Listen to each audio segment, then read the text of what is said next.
आज के दौर में सच बोलना गुनाह हो गया है। सच बोलने पर जेल के अंदर जाना पड़ता है। झूठ बोलकर मलाई लोग खाते हैं और खाया जा रहा है। सच परेशान भी हो रहा है। सच झुकता हुआ दिख रहा है। आज सच बोलने में लोगों को डर लग रहा है। सच बोलने से लोग डरते हैं। सच का सामना झूठ सीने तान कर रहा है। आंखों के सामने सच को बलि के बकरा बना दिया जा रहा है। क्या यही भारत अब ऋषि मुनियों, कवियों, अधिवक्ताओं, किसानों, बेजुबानों का यह देश शर्मसार जैसा लग रहा है?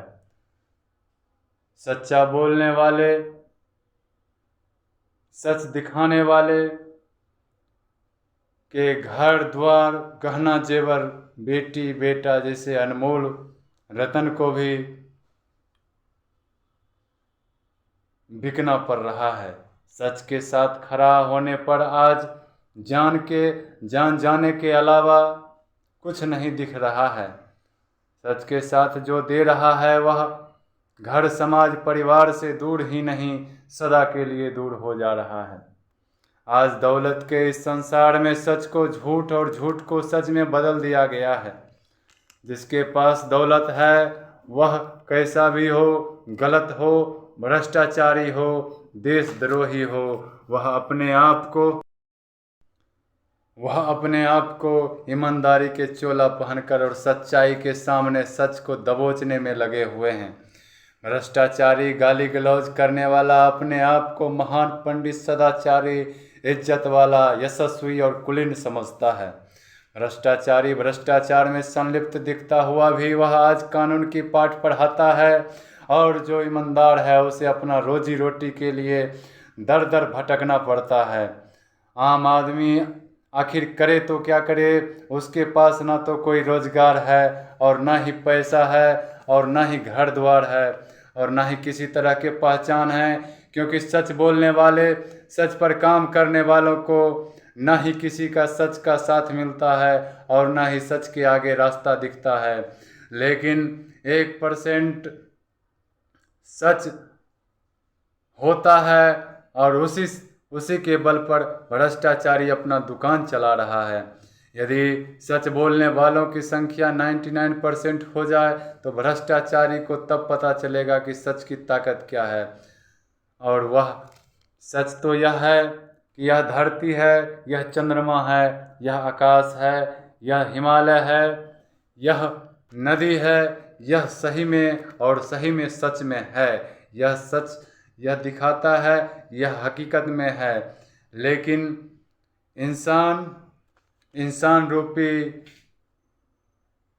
इंसान रूपी मानव के रूप में भ्रष्टाचारी, अत्याचारी और अपने आप को कुलीन और सर्वे सर्वा समझने वाला आज के दिन में जो आंख पर पट्टी लगाकर रखे हुए हैं, सच को देखना नहीं चाहता और सच पर चलना नहीं चाहता, सच वाले को मूर्ख समझता है, वह अपने आप को बहुत बड़ा ज्ञानी और समझदार समझता है। आज के समय में शासन, प्रशासन और उसका राजनीतिक तंत्र भी वैसी ही हो गई है जैसे पक्ष विपक्ष के ऊपर आधारित है।